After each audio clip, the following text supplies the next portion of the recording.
La frontera nos interesa a todos, a unos por razones politiqueras. Están pidiendo la construcción de un muro porque se nos va a llenar de haitianos esto. Y a otros nos interesa por las oportunidades que hay ahí, indudables, de intercambio, claro, de intercambio comercial sobre todo. Hay un intercambio comercial importantísimo en la frontera. Uno no debe olvidar nunca que además el comercio con Haití representa uno de los comercios más importantes para la República Dominicana. Claro. Estamos hablando probablemente de mucho más de $1.000 millones que circulan por ahí. Más de $1.000 millones. Hay quienes hablan de más, de mucho más, incluso más, de $2.000 millones. Sí. Un gran economista dominicano que yo admiro mucho, hablaba de que no son 2.000, pero tampoco... Unos 1.200, 1.300. Pero anda por asegura, los 1.500, 1.000. Sí, el Banco Central dice que son unos 1.200. Y ese es un comercio importante, por lo tanto, para cualquier país del mundo. De modo que nos interesa la frontera. Pero nos interesa la frontera porque además el director de desarrollo fronterizo es Tito Bejarán, ingeniero Miguel Bejarán, y tiene ya unos cuantos años dedicados a estas cosas y es quien nos puede informar sobre qué es la frontera, cuáles son los programas de desarrollo, de trabajo que se están llevando a cabo, que está llevando a cabo el gobierno dominicano a través de la Dirección General de Desarrollo Fronterizo. Así que vamos a hablar con Tito Bejarán ahora mismo, después que recibamos el Café Santo Domingo, que tú sabes que es fijo aquí en Ojalá, Tito. Además de que ellos saben que a ti, como sureño que eres, como fronterizo de tierra de café, esas son tierras de café. Soy norteño de Montecristo, tú eres norteño, pero soy tú eres de Montecristo, soy pero tú eres de la frontera ahí, claro. Así que sí, señor, y tiene mucho conocimiento de lo que es esa frontera. Así que, nada, gracias al Café Santo Domingo y... Sabroso. Hablemos, claro que sí, hablemos de frontera. Bienvenido. Bueno, muchas gracias por Miguel invitarme Tito Bejarán a su programa. Aquí hay un espacio donde uno puede realmente expresar sus conocimientos y además satisfacer las inquietudes que a través de usted, un hombre conocedor de la vida social y económica, política del país, pues puede usted recoger y transmitir y a través de nosotros pues concretar, especificar informaciones que muchas veces son tergiversadas, porque hay una visión muy excluyente y muy a veces sesgada de la realidad fronteriza. Yo siempre he dicho que la frontera se ve desde la capital muy diferente a como la vemos nosotros en la frontera. ¿Cómo la ven ustedes allá? Como una tierra promisoria, con muchos recursos, tanto recursos agrícolas, forestales, mineros, y también la vemos como un lugar de intercambio comercial, de un lugar de oportunidades. ¿Que hay pobreza? Sí hay pobreza, y que estamos por debajo en muchos renglones, en muchas áreas de los objetivos del milenio, o de los ODS, como le llaman ahora.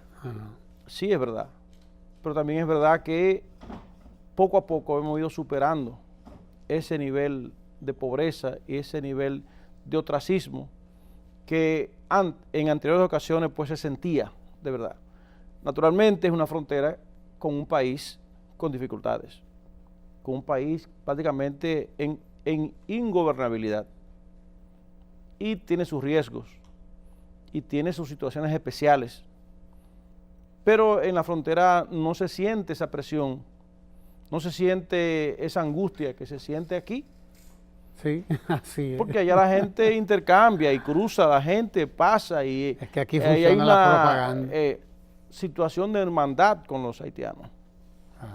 Ahora hay gente que se arriesga por lugares difíciles y la línea fronteriza, la divisoria, como lo llamamos nosotros, tiene características especiales. Mucha gente no sabe que la carretera internacional no es solamente dominicana, que es una carretera que entra y sale al territorio haitiano por la parte montañosa, porque las montañas, por su topografía, por su característica, no permite hacer una línea recta, sino que la carretera hay que irse adaptando a los contornos de las montañas y de las lomas para poder hacer una carretera, y si la quiere hacer derecha, gastaría miles y miles de millones de dólares, porque habría que hacer grandes cantidades de puentes, túneles, etcétera, etcétera. Sí. Y eso no es posible. De modo que en la frontera tenemos una visión diferente, repito, porque es diferente, es diferente. Claro, el Estado dominicano tiene que seguir haciendo grandes inversiones. Danilo ha puesto una nota diferente, el presidente Danilo Medina. Ha estado ahí en visitas sorpresa. Ha estado permanentemente visitando la frontera. Hay un plan estratégico de desarrollo para Pedernales. Hay un plan estratégico de desarrollo para la zona atlántica, desde Montecristi hasta Puerto Plata. Hay un plan de reforestación intensivo, grandioso, mayúsculo, pongámosle todos los adjetivos que querramos, que será la garantía del agua, de la alimentación y de la calidad de vida de la gente. Ese plan de reforestación que ahora se refuerza, incluyendo ahora a Santiago Rodríguez en su penúltima visita que hizo los domingos, la llamada visita sorpresa, y cómo la gente va renovando las esperanzas, pero también el impacto que ha tenido la revolución educativa en la frontera, cómo ya los padres no tienen ese problema de la alimentación de los niños, especialmente las familias vulnerables, que ya tienen garantizado que sus niños van a la escuela de 8 de la mañana a 4 de la tarde, que tienen almuerzo, que tienen desayuno, que tienen merienda, que tienen cuadernos, uniformes, zapatos. Es realmente un alivio para las familias pobres poder tener ahí sus hijos. Pero también toda la transformación que está recibiendo la red hospitalaria.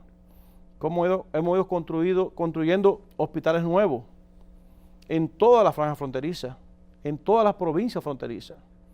De modo que la inversión que ha hecho el presidente también en los sistemas viales, que nos falta. La misma carretera internacional, discutíamos hace un rato, la necesidad de plantearnos nosotros como dominicanos una carretera dominicana fronteriza, un eje de comunicación norte-sur, que no tenga que tener el control del país vecino, porque cada vez que hay un problema, aunque sea personal, en una de esas zonas donde la carretera se convierte en territorio haitiano, cualquier persona la puede parar, cualquier persona o grupo de personas para el tránsito. Y los que vamos por ahí, que yo he ido en muchas ocasiones, cuando vamos en esos tramos donde no pueden estar los militares dominicanos, sentimos una sensación de inseguridad. Y como una labor estratégica, pero también una obra que va a permitir conectar el potencial que tiene el sur con el potencial que tiene el norte y complementarse como región. Entonces, hay muchas cosas que hay que hacer, pero sin duda hemos ido avanzando. ¿Cómo se articula la Dirección General de Desarrollo Fronterizo que tú diriges con las demás instituciones que inciden en la frontera? Permanentemente estamos haciendo acuerdos y estamos llevando a cabo labores comunes. En este momento, por ejemplo, estamos trabajando en un frente de reparación de caminos vecinales, donde está las Fuerzas Armadas, donde está Obras Públicas, estamos nosotros, está el IAD y Agricultura. Y se focalizan las necesidades más perentorias, se asumen tareas colectivas y se trabaja en la solución de esos temas que tienen que ver con la comunicación en la frontera. Desafortunadamente, la Dirección de Frontera tiene ya un déficit con respecto a su parque de maquinaria pesada, que le estoy ahora sometiendo al presidente una propuesta. Ya el parque de maquinaria de la Dirección de Frontera tiene 18 años. Equipo pesado sometido a un tren de trabajo muy duro, intenso, pero sumamente necesario. Porque en la frontera, como pasa con casi todos los temas, las políticas públicas llegan a veces con dificultades, por aquel tema de que la concentración de las grandes ciudades demanda mucho más recursos y es más fácil invertir en la capital, en un barrio, además hay mucha más gente.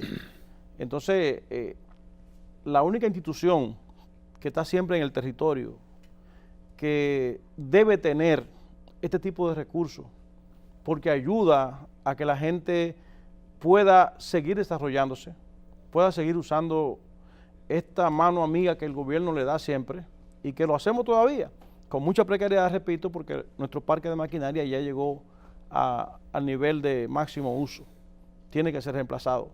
No obstante, la calidad de ellos, pues, seguimos trabajando.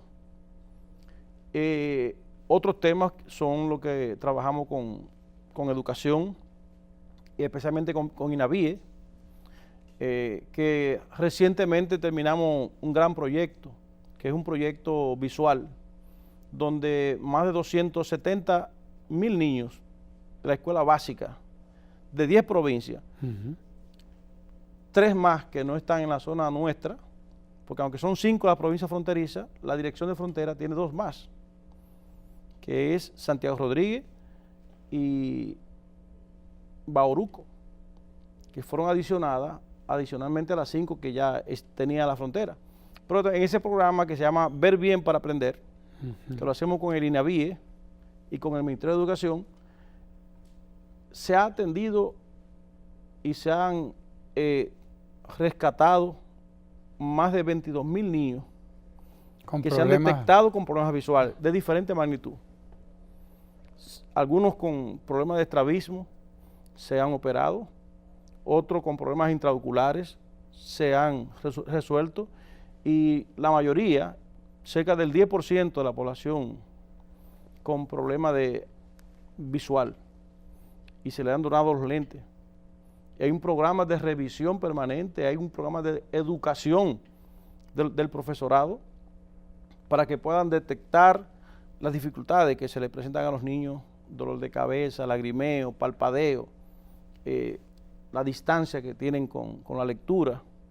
Y entonces, al detectar eso, pues se le pone entonces en una lista especial y se le asiste y se le da el experticio médico, que determina entonces cuál es su afección y cuál es su problema, y se le corrige.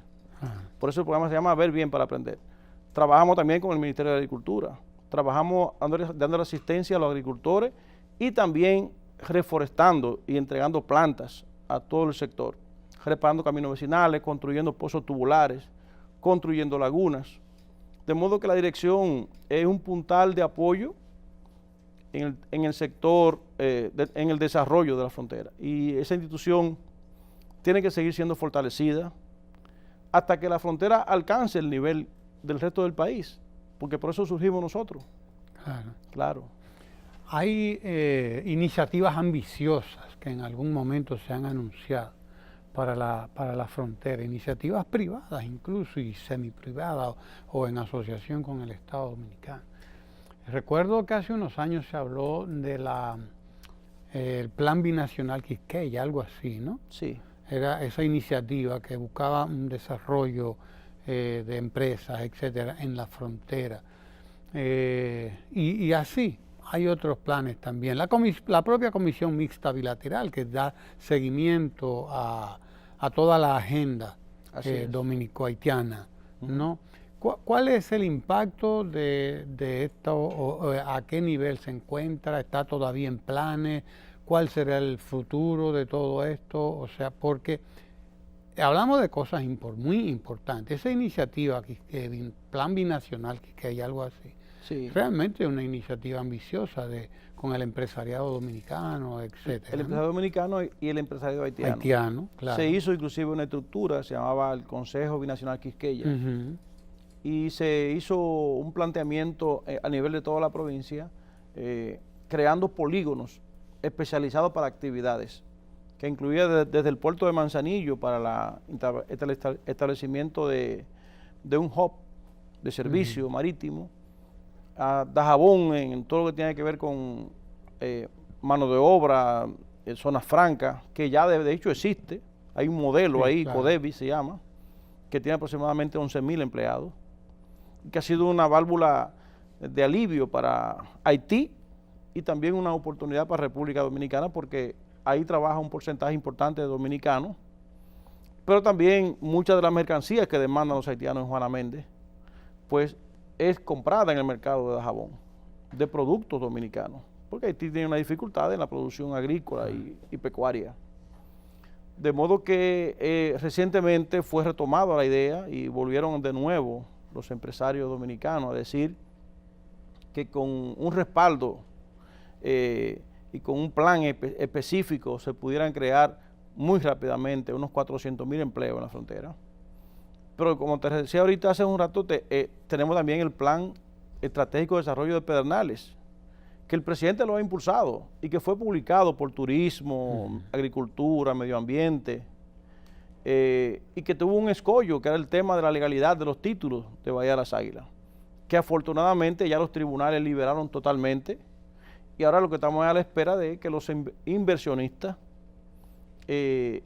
decidan invertir, porque el gobierno puede hacer los planes, claro, pero en este caso del turismo no es el Estado que hace las inversiones, son los empresarios.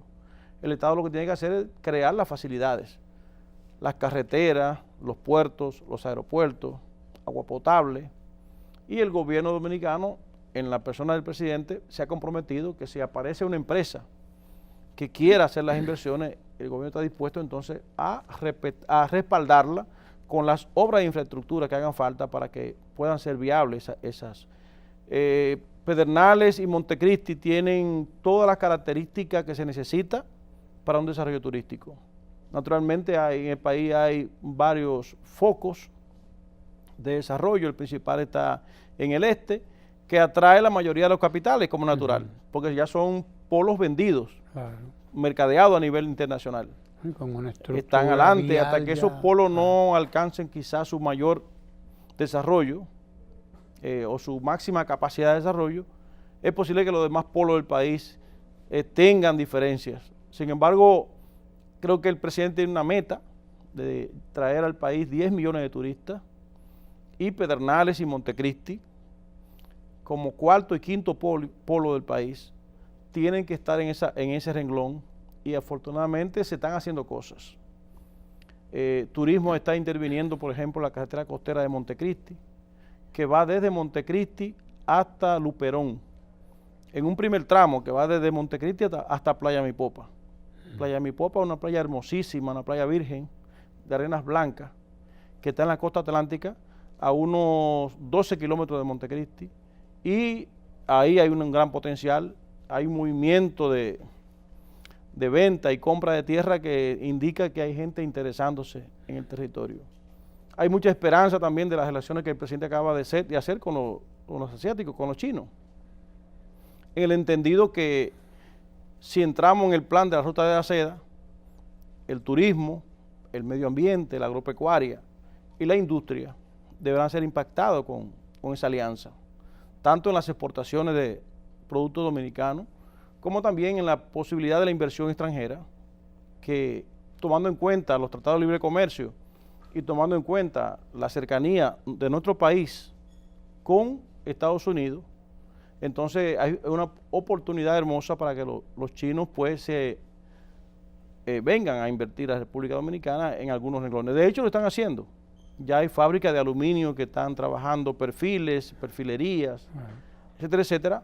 Y lo que tenemos que seguir apostando a la estabilidad del país, apostando a que la política se siga haciendo de manera decente y civilizada, a que la economía y el dólar se mantengan estables y que el país siga creciendo. Si logramos eso por más tiempo, entonces con una buena política de distribución de la riqueza y atendiendo, como hace el presidente, la zona más vulnerable del país, que sacrifica todos los domingos para estar en un punto donde nadie nunca ha ido, eso realmente estimula la inversión, levanta el espíritu, renueva la confianza de la gente. Y por eso yo tengo mucha fe, mucha esperanza de que este país va por buen camino. Y la frontera está también en mucho mejor condición que lo que estaba hace 10 o 20 años. Claro que sí. O sea, por ahí ha habido un cambio realmente impresionante en muchísimas materia. Agua potable, energía eléctrica 24 horas Yo te puedo decir, Y por se ejemplo, se ha trabajado en la superación de la pobreza, los índices de pobreza que eran los más altos del país. claro que Y que sí. todavía siguen rezagados, pero es porque la verdad es que es un trabajo de años. Sí, y hay un tema que debe profundizarse, es el tema del aprovechamiento del mercado haitiano. Yo siento que solamente Dajabón, como provincia, le ha sacado el máximo provecho. Y yo preguntaba, ¿y por qué no estudiamos el modelo de Dajabón?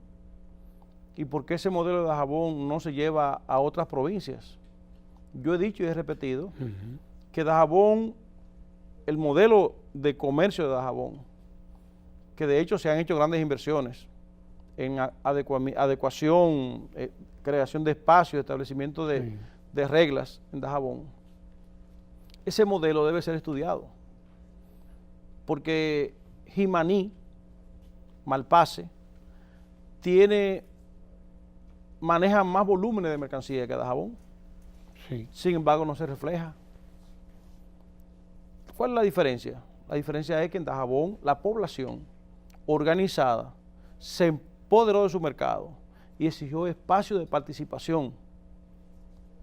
Y eso, la presión social tomó prácticamente todo el pueblo en el mercado. Luego el mercado se llevó a un lugar específico y se ha tenido que ampliar de tanta participación que tiene el mercado de gente del pueblo de Dajabón.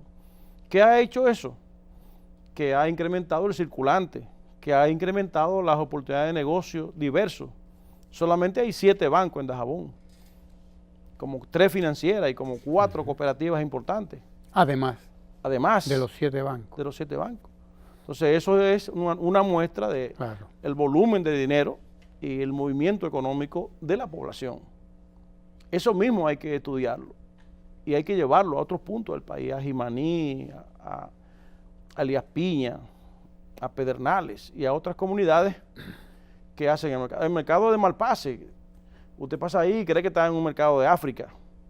Eso tiene que ser intervenido y regularizado y hacer espacios donde la gente pueda hacer operaciones comerciales con seguridad, formal, porque hay un intercambio. Eso, si usted un día por ahí, vaya un día para que vea, conozca eso, la magnitud de ese negocio y cómo se hace, pero con mucho riesgo y mucha inseguridad y mucha insalubridad. De modo que con una baja inversión que haga el gobierno ahí, estabilizando todo aquello, va a fomentar el desarrollo en esas comunidades, más de lo que está, tanto de Haití como de República Dominicana, porque si se ha aprovechado Dajabón, mucho más se ha aprovechado Juana Méndez, que ha tenido un crecimiento geométrico en la población, fruto de las grandes oportunidades de negocio y de comercio y de trabajo que se generan en esa comunidad. Entonces yo creo que sí, adicionalmente también lo que ha hecho Codevi. Yo creo entonces que la frontera... Codevi es una empresa de capital dominicano que está establecida en Dajabón, en Haití, en una franja pequeña de República Dominicana. Está en la misma franja. De hecho, las empresas están del lado haitiano y las aduanas están del lado dominicano. Por tanto, el 90% o más son obreros haitianos y de este lado está la hotelería, están las oficinas de los empresarios dominicanos y están las aduanas. Toda la mercancía se desaduaniza por República Dominicana, por los puertos dominicanos. Entonces, los proyectos, por ejemplo, de expansión del puerto de Manzanillo, los proyectos de turismo y sobre todo la capacidad productiva de algunas de sus provincias en términos agropecuarios y forestal y también pecuario. A Santiago Rodríguez le dicen la capital de la leche porque la ganadería se ha desarrollado enormemente, tienen fábricas inclusive de procesamiento de leche y de subproductos de la leche. Montecristi con su banano, que produce el mayor productor de banano orgánico de República Dominicana y somos país líder todavía en la producción mundial de guineo orgánico. Gracias a esa capacidad de ese valle inmenso que tiene el Bajo Yaque del Norte.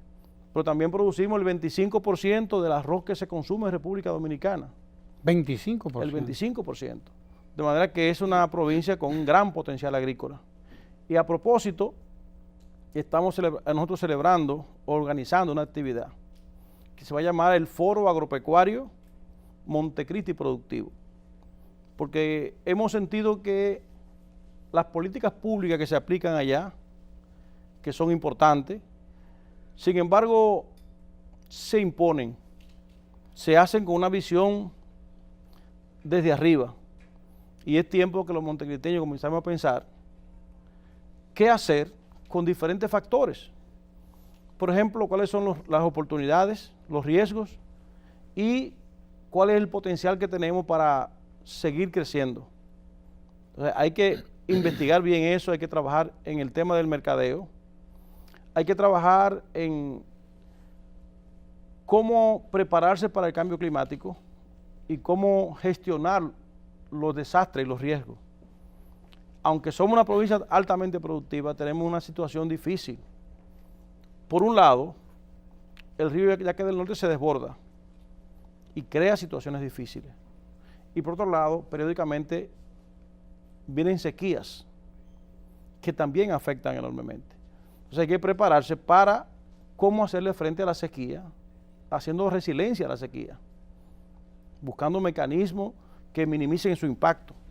Pero también hay que plantearse cómo evitar que el río Yaque del Norte, cada vez que avanzamos 5 años en la agropecuaria, viene, entra, destruye lo que hay y comenzamos de cero. Y no solamente el impacto directo de las inundaciones, sino las consecuencias futuras. Hace más de un año ocurrió una inundación. El presidente, a través del Banco Agrícola y a través de Agricultura, entre donaciones y préstamos, se entregaron allá más de 2.500 millones de pesos. Sin embargo, fruto de la inundación ocurrió un problema, que fue la pérdida de mercado. Claro. Porque las empresas en Europa no van a esperar que el guineo dominicano vuelva a resurgir para ellos abastecer su mercado. Hay que buscar guineo. Hay que buscar guineo. Porque el mercado está Cuando lo buscan en otro país, hacen contratos de largo plazo y nosotros tenemos dificultades. En este momento hay una enorme dificultad con el mercado de guineo, que el gobierno ha tenido inclusive que comprar banano para subsidiarle a los productores, para que no sucumban. Porque aparte del préstamo y aparte de las pérdidas que tuvieron, ahora también han perdido el mercado. Entonces, todo eso hay que pensarlo. Hay que ver si solamente vamos a tener seguridad como en el desarrollo con el banano y el arroz. Hay que ver si hay otras oportunidades de mercado, hay otros rubros, hay otra tecnología que se pueden aplicar para diversificar. Porque, repito, la agropecuaria sigue siendo y será por mucho tiempo lo que llamamos aquí la columna vertebral de la economía de la provincia de Montecristi. Y eso hay que cuidarlo, eso hay que trabajarlo. Este foro tiene como propósito crear una plataforma de discusión seria con organismos internacionales como la FAO, el PNUD, el ICA, Agricultura y otras empresas privadas que van a aportar técnicos a una discusión que producirá un documento que se convertirá en el eje, en el farol, de donde van a partir las propuestas y las discusiones más profundas en el futuro que vamos a hacer para que estemos claros, productores y gobierno, hacia dónde queremos ir nosotros en Montecristi. Y estamos haciendo eso y estamos invitando a todos los productores, a los líderes del sector, desde Mao hasta Montecristi, porque es la misma zona. ¿Cómo se llama el foro? Se llama Foro Agropecuario Montecristi Productivo. Y ese en un marco se va a hacer en la gobernación de Montecristi el día 7 de diciembre. Y como les digo, van a participar expertos en diferentes temas y va a salir ese documento que va a ser enviado luego al presidente de la República, a los ministros, a los directores. Es un diagnóstico y es una visión hacia dónde queremos ir, cuáles son las oportunidades, cuáles son los riesgos, dónde tenemos que fortalecer, cómo podemos minimizar los riesgos, cuáles son las infraestructuras de impacto que hay que hacer para evitar que vuelvan a ocurrir inundaciones, como el dragado del río Yaque del Norte, que es una necesidad, porque ese río se ha colmatado, se ha sedimentado y ha perdido su capacidad de encauzamiento de agua. Ha disminuido su volumen de capacidad, como la presa de Guayubín o la presa del río Ámina, que son dos los afluentes que permanecen sin regulación.